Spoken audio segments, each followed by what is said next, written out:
इस वक्त PPX 39 के MP चौधरी इफ्तिखार अहमद भंगू साहब के बड़े साहबजादे बिलाल इफ्तिखार अहमद भंगू साहब हमारे साथ मौजूद हैं। उनसे बात करते हैं कि इस वक्त पूरे पाकिस्तान के अंदर जो है वो महंगाई की वजह से लोग बाहर नहीं निकल रहे, लेकिन PPX 39 के अंदर इतनी बड़ी तादाद में उन्होंने लोगों को बाहर निकाला है। इस बारे में ये क्या कहेंगे? जी बिलाल भाई। बिस्मिल्लाहिर्रहमानिर्रहीम। सबसे पहले जिस तरह आपने फरमाया कि महंगाई की वजह से लोग मिसगाइडेड हैं, क्योंकि महंगाई तो है, इसमें तो कोई दो राय नहीं, लेकिन हम उनको बता रहे हैं कि पिछले 16 माह का तसलसल ये महंगाई, ये इमरान खान की वो पॉलिसी है जिनकी वो जो 3.5 साल जो उसने किया, जिसकी वजह से हमें IMF के नीचे जाना पड़ा और हमें ये मुश्किलात से गुजरना पड़ रहा है। लेकिन इंशाअल्लाह ताला ये 16 माह में जिस तरह मियाँ शहबाज शरीफ साहब ने अनथक मेहनत की और अब रईस का फिर हम मियाँ नवाज शरीफ साहब 21 को जा रहे हैं, आप देखेंगे 21 के बाद हालात इस तरह यकसर बदलेंगे और वो पॉलिसियाँ जितनी भी होंगी वो सारी आवाम नहीं, आप आवाम को बड़ी तादाद में जो आपने मोबिलाइज किया है, बाहर निकाला है, ये आपने किस तरह निकाला है? क्योंकि आवाम का मियाँ नवाज शरीफ के 3 टर्म्स हैं, हमने उनके बारे में बताया कि आप मियाँ नवाज शरीफ के ऊपर एतमाद करके बाहर निकले और लोग अल्हम्दुलिल्लाह मियाँ नवाज शरीफ पे एतमाद करके लब्बैक कहने को तैयार है और उनको पता है कि इस मुल्क की जो सही भाग दौड़ है वो मियाँ नवाज शरीफ के हाथों ही होगी और जब वो चौथी दफ़ा वज़ीर-ए-आज़म बनेंगे, यही फ़र्द वाहिद बंदा है जो पाकिस्तान को बदल सकता है, जिसमें हमने आवाम को बताया और आवाम हमारे साथ कन्विंस हुई और आवाम इंशाअल्लाह ताला आज भी एक सबूत देगी 13 का जो आज जलसा भी है शहबाज शरीफ का, और असल में 21 को साबित करेंगे मीनार पाकिस्तान में लाखों का मजमा वहाँ पर के और बताएगा कि पाकिस्तान की एक ही आवाज़ है मियाँ नवाज शरीफ। मेरे साथ हाजी इफ्तिखार अहमद भंगू साहब जो कि PPX 39 के MP हैं, उनके साहबजादे जो हैं सुहेल इफ्तिखार अहमद भंगू साहब मौजूद हैं। भंगू साहब ये बताएं कि PPX 39 में आवाम को आपने किस तरह मोबिलाइज़ किया? पूरे पाकिस्तान में आवाम को मोबिलाइज़ करने में तमाम सियासी पार्टियों को मुश्किलात का सामना, आपने लोगों को किस तरह इकट्ठा किया? बिस्मिल्लाहिर्रहमानिर्रहीम। मैं बस आपको ये बताऊँगा कि राना साहब का पैगाम लेके मैं जिधर भी गया हूँ, लोग राना साहब से इतने प्यार करते हैं। मैंने पूछा, उन्होंने कहा जी जो आदमी हमें इतने मेगा प्रोजेक्ट देता है हमारे लिए हर टाइम हाज़िर होता है। ये वहाँ राना तनवीर के प्यार में निकली है। महंगाई भी बहुत है, सब कुछ बहुत है, हालात भी नहीं अच्छे, मगर राना तनवीर से लोग इतना प्यार करते हैं, वो हर चीज़ राना साहब के पीछे वो करने सर्वाइव करने को तैयार है। मैं बस इन सारी बातों में ये है कि जी ये सारा राना तनवीर का 15 साल 20 साल का जो है ये सारी वाम और ये जो आज जलसा हो रहा है, ये भी आवाज़ आके देखेंगे, वो सारी वाम भी राना तनवीर के प्यार में निकली है। हम ये बताना चाहते थे अपने कायद को कि ये सारी वाम निकली है मियाँ। इसी तरह हम 21 अक्टूबर को भी वालियाना इस्तकबाल करेंगे। राना तनवीर साहब ने आज बताया है कि शहूपरा के वाम मुझसे प्यार करती है और उन्होंने पुरजोर इसरार करके मियाँ शहबाज शरीफ साहब एक्स प्राइम मिनिस्टर साहब को बुलाया है और उनको बताया है कि आप आएँ, आपको बताऊँ कि शहूपरा वाले मुझसे कितना प्यार करते हैं। और ये आप वहाँ जाके देखेंगे तो ये तो भी जोक दर जोक कितने काफ़ी हैं, ये भी आपको वहाँ रस्तों में पता चले। कुछ जा रहे हैं, कुछ आ रहे हैं, मगर ये सब कुछ राना तनवीर साहब के मेगा प्रोजेक्ट और उनके मिलनसारी और लोगों को हर टाइम अवेलेबिलिटी, ये सब उसका। थैंक यू वेरी मच जी।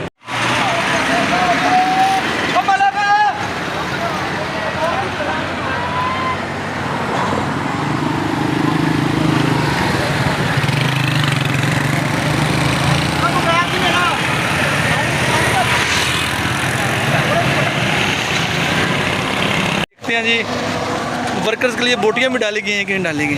बोटियां हैं भाई, बोटी भी दिखाएं। ये देख सकते हैं जी बिरयानी की बोटियां अंदर मौजूद हैं भाई, हमें भी बोटी खिलाएं। असि बिरयानी ते वोट देने वाले बंदे हैं भाई बोटी भी हमें भी खिलाएं ना, दिखाएं बोटी। बिरयानी देगा उन्हें वोट दें भाई, हमें बिरयानी नहीं खिलाएंगे आप वोट बिरयानी। भाई ये बिरयानी खोर के सारे इकट्ठे हुए हैं। ये भाई ये मजाक कर रहे थे। ये मिर्ज़ा गज़नफ़र बेग साहब हैं, मेरे क्लास फेलो हैं, तो मेरा इनके साथ जो है वो लंगोटिए भी हैं, तो मजाक तो है ऐसा।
इमरान खान था।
हाँ ज़रूरी है।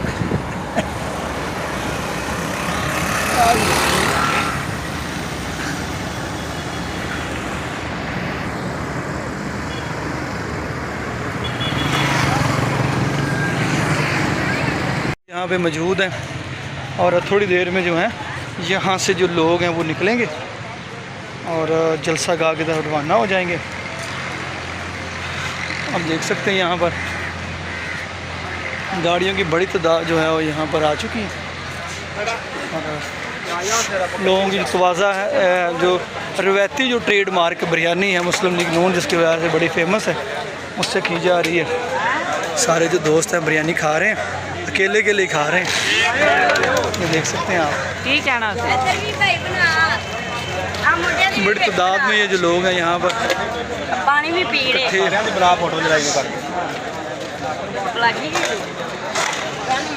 बहुत बड़ी तादाद में लोग यहाँ पर मौजूद हैं, आप देख सकते हैं।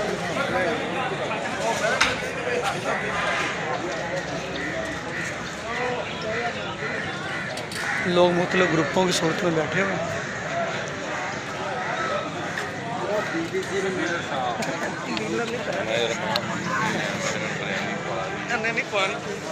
ਇਹਨੂੰ ਨਾ ਕਰੀ ਬਾਬਾ ਆਇਆ ਮੁੰਡਾ ਪੂਰਾ ਬਾ ਕੱਲਾ ਹੀ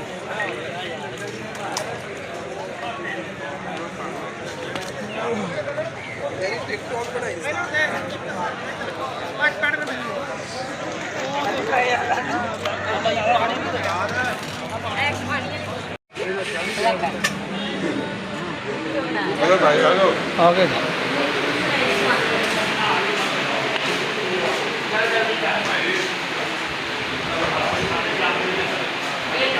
लाइव नज़र देख सकते हैं यहाँ पर जो है वो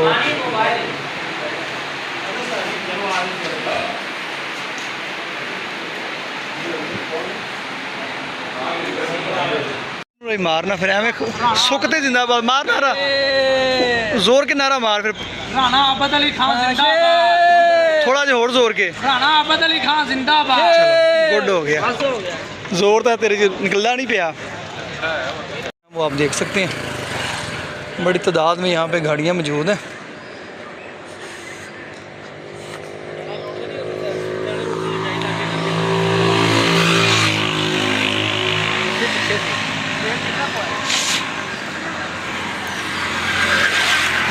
काफ़िले जो हैं वो बड़ी तादाद में यहाँ पर शामिल हो रहे हैं, ये देख सकते हैं। ये दोनों तरफ सड़क के दोनों अतराफ में गाड़ियाँ खड़ी हैं और अभी और भी जो लोग हैं वो काफ़ी जो हैं वो आ रहे हैं।